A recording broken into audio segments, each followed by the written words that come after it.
सबसे विराट जनतंत्र जगत का आ पहुंचा। जी हाँ, नमस्कार। न्यूज लेटर के साथ हाजिर हूं मैं राकेश रंजन। कितना अजीब है ना, सब के सब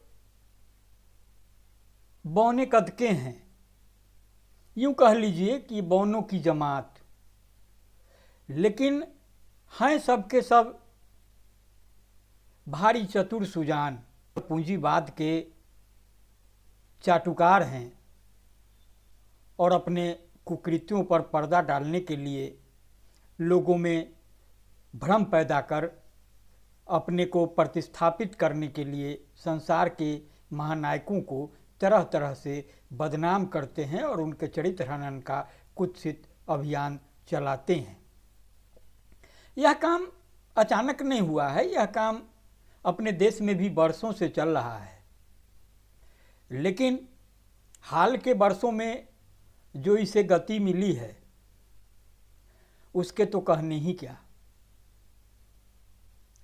भारतीय राजनीति को देखेंगे तो आप पाएंगे कि जो राजनीतिक पार्टियां हैं, भले दिखने में यह लगे कि मारकाट मची है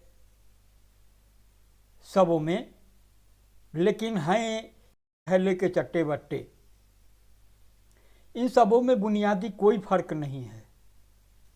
अभी आपने देखा संसद में संविधान पर चर्चा हुई, एक ने बड़ी बेहाई से यह कहा कि जो विरोधी खेमे में बैठे हैं उन्होंने पूछ दर पूछ संविधान की ऐसी की तैसी कर डाली, और एक हम लोग हैं जो संविधान की रखवाली कर रहे हैं, उसकी रक्षा कर रहे हैं।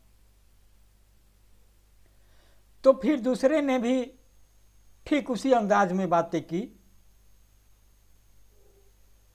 आरोप प्रत्यारोप का मजमून यह कि संविधान की जैसी तैसी करने में कोई पीछे नहीं है, जनता को यह तय करना है कि किसने ज़्यादा किया और किसने कम किया। अभी देखिए देश में एक देश एक चुनाव की बातें हो रही है, बहुमत का ठिकाना नहीं, दो तिहाई बहुमत चाहिए, लेकिन इतनी बेचैनी है कि उसके अलावा अभी आप देखिए महाराष्ट्र में चुनाव हुए, झारखंड में चुनाव हुए, तरह तरह के आरोप, इतने आरोप की जनता को भी याद न हो। जनता को यहाँ से याद रहेगा जब ये राजनीतिक पार्टियां खुद आरोप लगाकर भूल जाती हैं। चुनाव हो गए, महाराष्ट्र में एनडीए की सरकार बरकरार रही, झारखंड में इंडिया की सरकार बरकरार रही। अब हो क्या रहा है, तमाम दावे वादे हवा हो रहे हैं और फिर भटकाने लटकाने का जो खेल है, सातिराना खेल, वो किस तरीके से शुरू हो गया है। अब जो जनादेश मिला है झारखंड में भी, तो उसमें अब सत्ता दल यह नहीं कर सकता कि विपक्षी तोड़फोड़ कर रहा है, हमें स्थिर से नहीं बैठने दे रहा है, हम करें तो क्या करें। तो बैठे बिठाए देखिए कैसी अंडरस्टैंडिंग है कि एक बड़ा बहाना मिल गया। राज्य सरकार कह रही है कि केंद्र के पास 1,36,36,000 बकाया है, तो केंद्र सरकार करी नहीं, ऐसा तो कुछ बकाया नहीं है। तो अब क्या होगा, अब राज्य सरकार रट लगाती रहेगी कि हम क्या करें, हमारे पैसा तो दबा के केंद्र बैठा है, तो मेरे पास कुछ है ही नहीं, तो क्या करेंगे। अब जनता ने कुर्सी दे दी तो कुर्सी है, खजाना खाली है। फिर आरोप प्रत्यारोप चलते रहेंगे, कोर्ट कचहरी होता रहेगा और फिर चुनाव आएगा, तमाम बातें हो जाएगी। इन सबों से अलग जो देखेंगे कि एक ताकत का उभार हुआ है जयराम महतो के रूप में, तो उसको भी लेकर के किस तरीके से बातें हो रही है, लटकाने भिड़ाने की बातें,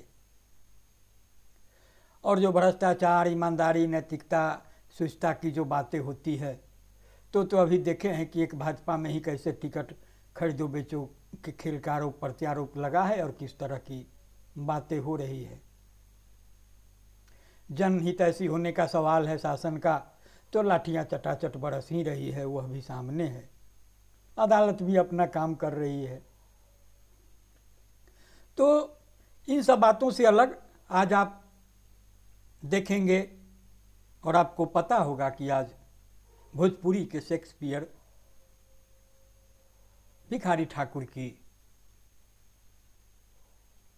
स्मृति का दिन है। भिखारी ठाकुर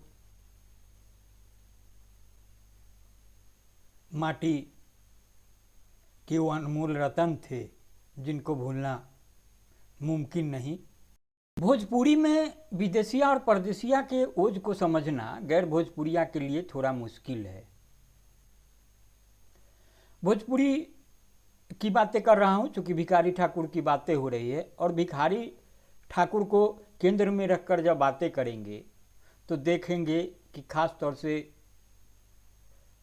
जो देश के अलग अलग प्रांतों में ये जो बाहरी भीतरी का वैमनस्य ये फैलाने वाली राजनीतिक पार्टियां ही है। झारखंड में भी बाहरी भीतरी का खेल चलता है, वो बाहरी है वो भीतरी है, उसने हमारा हक ले लिया, उसने हक ले लिया। किसका कौन हक ले रहा है, किस तरीके से हक मारा जा रहा है, हकमारी के लिए कसूरवार कौन है, इस पर चर्चा नहीं होती है। तो राजनीति इसी तरीके से अपना खेल खेलती है। तो इस खेल को समझने के लिए भी थोड़ा भिखारी ठाकुर को समझना और उन पर चर्चा जरूरी हो जाता है। मैं कह रहा था कि भोजपुरी में विदेशिया और परदेशिया की ओज को समझना गैर भोजपुरिया के लिए थोड़ा मुश्किल है। अनाज बदला बदली से चल रही जिंदगी में सिक्कों की धुन तभी आती थी जब कोई विदेशिया घर लौटता था।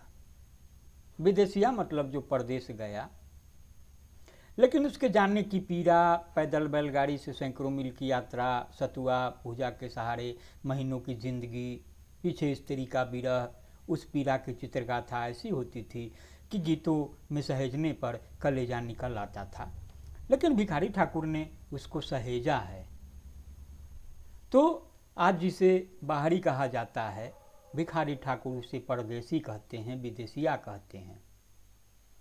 परदेसी होने का असल मतलब क्या होता है और कितना कुछ छूटता टूटता है, यह सियासत नहीं समझेगा, जबकि भिखारी ठाकुर कब का समझ गए थे और बातें की थी। जब कोई दाना पानी की टोह में अपने ही घर से बेघर होता है, उस घर पर क्या गुजरती है, वह घर कितना तन्हा, कितना उदास, कितना कलपता है, यह पीड़ा आपको तब समझ में आएगी जब आप घर को भी आदमी मानेंगे। वह घर जो छूट गया, उस घर में सपने रहते हैं और रहती है अनंत प्रतीक्षा की, वह जो गया है वह आएगा भी। उस छूटे हुए घर में रहती है कदद बीबी, रहते हैं उसके बच्चे, उसके बूढ़े माँ बाप, और रहती है दुसह गरीबी, हाड़ कपाती ठंड, आग लगाती गर्मी। पीपल और नीम और बरगद के पत्ते जब हिलते हैं तो घर जान जाता है कि सब ठीक है, कि वह ठीक है, वह जो भोरे भोर निकला था गाड़ी पकड़ने के लिए मीलों पैदल चलकर। तो यह दर्द होता है एक परदेशिया का, एक विदेशिया का, जो बाहर में दुत्कार है, ठोकरी खाता है, बाहरी जैसे घृणित शब्द से नवाजा जाता है। उस प्रांत विशेष की, उस जगह विशेष की बेहतरी में, समृद्धि में उसके योगदान की कल्पना नहीं की जाती है। यह सियासत है। तो इस सबसे अलग आइए बातें करते हैं मिथिलेश कुमार सिंह की उस रचना पर, उज्जैनी की वह राह। मिथिलेश कुमार सिंह देश के जाने माने पत्रकार हैं, लेखक हैं, और उनकी लेखनी का कोई सानी नहीं। मुझे उनका सानिध्य हासिल रहा है और मैंने उनको बखूबी समझा है, उनसे सीखा है, तो मैं तो उनका मुरीद हूँ। आप भी इसे सुनेंगे संजीदगी से तो समझेंगे और फिर मुझे उम्मीद है कि आप प्रतिक्रिया से मुझे जरूर अवगत कराएंगे।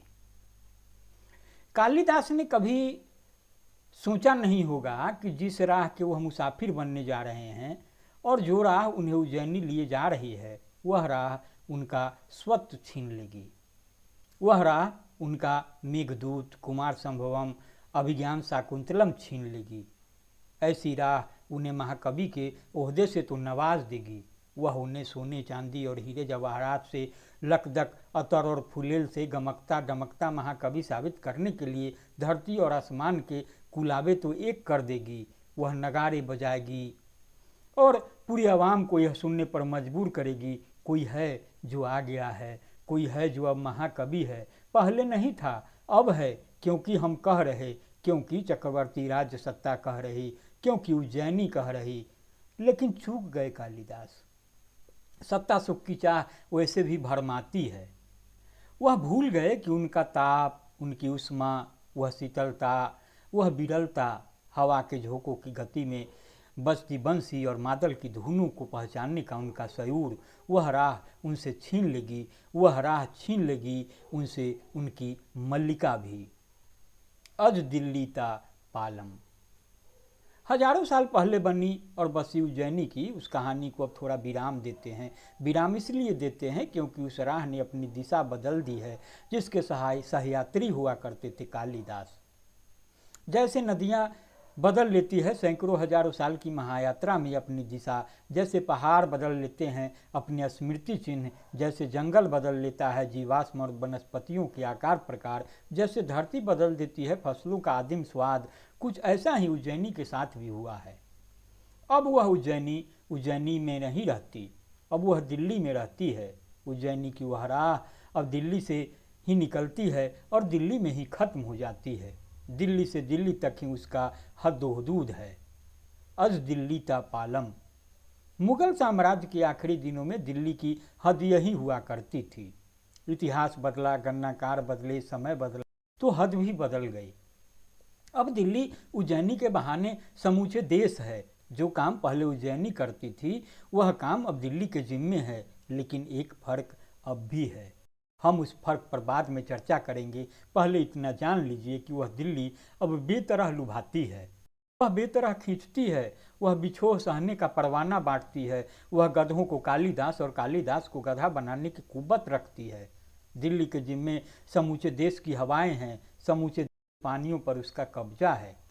विक्रमादित्य या चंद्रगुप्त द्वितीय ने सपने में भी सोचा होगा कि वे जिस कालिदास को इनाम, इकराम और हीरा मोती के बूते अपनी मलिका से, उसकी स्थानीयता से मरहूम कर रहे हैं, जो उससे उसके होने का व्याकरण, उसकी बोली बानी छीन रहे हैं, वह कालिदास सारे बंधन, सारे नाटकीयता, सारे नैरेटिव, राजपाट की तमाम चमक दमक को मुंह बिराते हुए किसी रोज अलसुबह लौट जाएगा अपनी उसी दुनिया में जिसने उसे कालिदास बनने का मसाला दिया था, जिसने उसे कालिदास बनाया था, और जहाँ की हवाओं, बारिशों और अंधेरों को उसका वारहा इंतजार था। हम जब कालिदास की बात कर रहे हैं तो जाहिर है हम तो मैना या शीत वसंत की कहानी भर नहीं सुनिया सुना रहे हैं। हमारी नज़र उसके बाद क्या हुआ इस पर भी है। उज्जैनी से कालिदास तो लौट गए, लेकिन दिल्ली में जो रेलमपेल है, जो गहमा गहमी है, इनाम झटक लेने और राज्याश्रयी होने की जो चाह है, जो कामयाब रहे उनकी कामयाबी की 100 खूबियाँ खामियाँ हैं, इन सब के मुकाबले कालिदास जैसे लोग भला टिक पाएंगे कहीं? कल्पना कीजिए कि अगर आज कालिदास या विक्रमादित्य या चंद्रगुप्त द्वितीय होते तो वह दिल्ली के में रचना कर्म और संस्कृति की आड़ में फैले मौजूदा गिरहकट बाजार को किस रूप में स्वीकार कर पाते?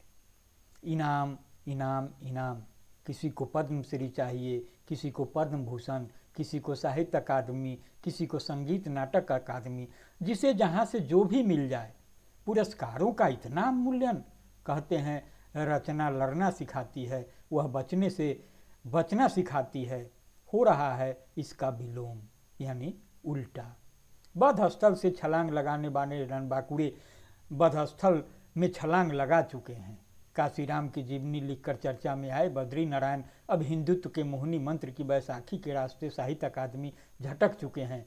असगर बजाहत जैसे लोगों को गांधी के बरस गोडसे का तर्क अब समझ में आने लगा है और विश्वनाथ तिवारी अब समझाने लगे हैं कि रचना और जीवन दोनों में तटस्थ रहना क्यों जरूरी है।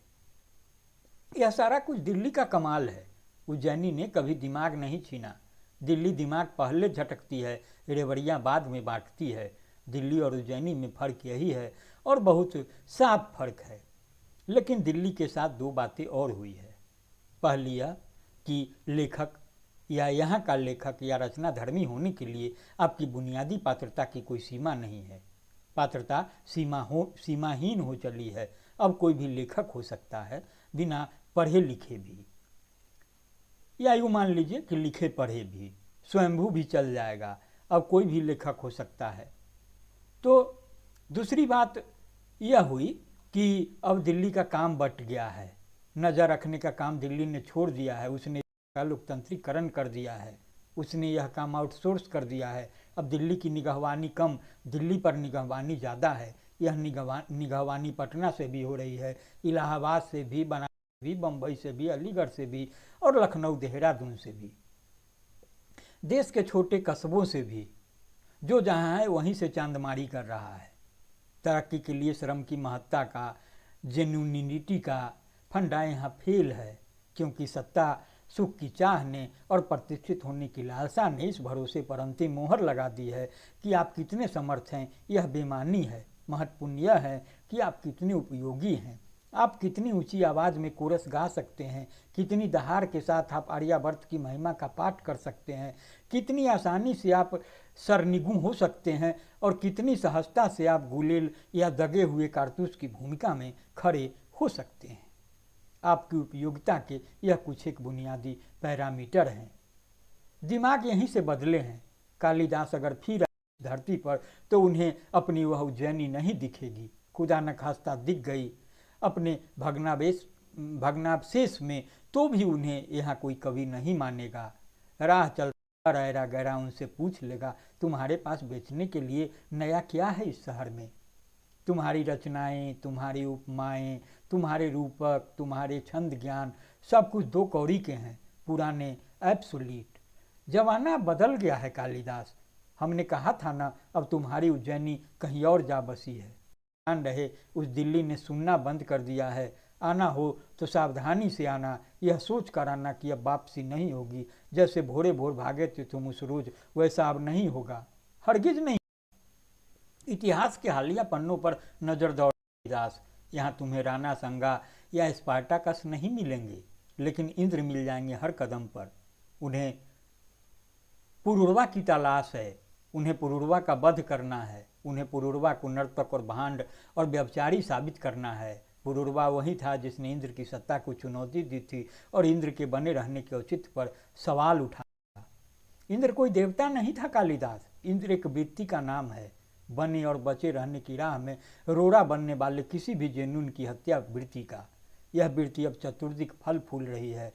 आटा पोत कर भंडारी बनने का यह दौर है कालिदास। दिखते तो हैं का यह दौर है कालिदास। जैसे अकबर की तरह दिखे थे पृथ्वीराज कपूर मुगल आजम में, और पूरे देश ने, पूरी हिंदी पट्टी ने मान लिया कि अकबर अब ऐसा ही रहा होगा। तो मैंने आज की बात की, राजनीति परिवेश की बात की, राजनेताओं की बात की, घटनाक्रमों के साथ भिखारी ठाकुर की बात की, कालिदास की बात की, और तमाम चीज़ों का जो लबोलुआब है, ख़ासतौर से जो मैंने मिथिलेश सिंह के हवाले, मिथिलेश कुमार सिंह जी के हवाले से जो बातें कही, तो आप इसको संजीदगी से सुनिए, गुनिए। आपकी प्रतिक्रिया का मुझे इंतज़ार रहेगा। हाँ, अगर आपने न्यूज़ लेटर बिथराकेश रंजन को अब तक सब्सक्राइब नहीं किया है तो सब्सक्राइब भी करेंगे, लाइक करेंगे, शेयर करेंगे। नमस्कार।